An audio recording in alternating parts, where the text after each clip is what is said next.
tampak dekat kalau di atas tadi benda asing yang berlekat di dalam mulut dia tak keluar. Okey, selalunya baby ataupun kanak-kanak yang badan dia saiz kecil, selalunya dia kutip benda-benda yang dia nampak di depan mata dia. Sebab baby dia kadang dia tak tahu nak membezakan lagi benda tu selamat atau tak dengan dia. No? Dia macam benda-benda asing macam guli, duk sili, skru, paku, macam itulah. Kadang batu yang besar, kadang macam buah dia tercekik. Okey. Okey, first sekali baby. Kalau kata baby ni ada kat mak dia, kita perkenalkan diri. Jadi kita tidak mak dia, cik, saya daripada petang awam, boleh saya bantu anak cik. Okey, kalau dia kata okey, boleh bantu, kita bantu. Kalau dia kata tak payah buat, tak apa, hari ni penyelamat lemai. Saya tunggu ambulan lah, dia kata tu. Kita jangan pandai-pandai buat sebab tak dapat kebenaran daripada waris. Okey, tapi kalau dia kata boleh buat, kita teruskan buat.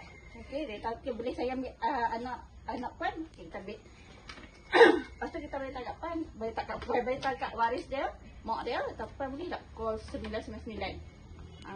Kalau kata contoh baby ni macam kita tak tahu kemungkinan akan lebih teruk atau tak, kena call 999 juga. Tetap kena bawa pergi hospital. Okey.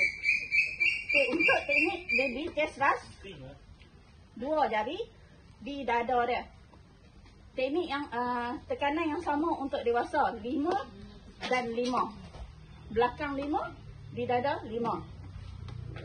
Okey, cara pegang baby, tengoklah tangan mana kuat untuk tekan. Nah. Okey. Kita di belakang dia macam ni. Okey. Lepas tu celah kaki dia ni. Okey, tangan kita berada di celah betul-betul kaki dia ni. Kalau baby memang berat. Memang berat. Ni sebab patung. Okey. Kita condongkan di bawah, kita tekan 5 kali. Okey. Tapi permulaan untuk tercekik kita kena back slap dulu. Okey, untuk back slap kita pusing tangan. Okey, pegang macam ni di tengkuk dia. Kita tepuk sambil tolak 5 kali. 1 2 3 4 5. Kita cek dalam mulut dia nak kelak lagi tak benda tu. Kalau kata nak kelak sikit, kita korek dengan finger straight. Kita korek sikit. Okey, nampak tak kelak lagi, kita pusingkan dia. Kita guna chest thrust. 1, kepala tak kena turun.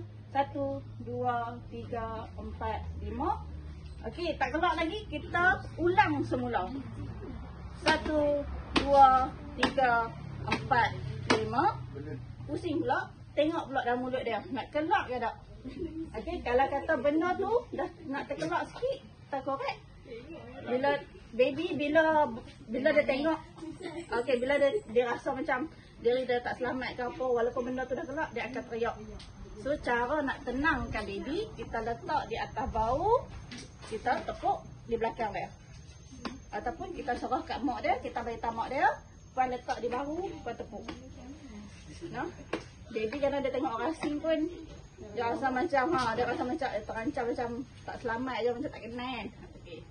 Ni untuk baby lah.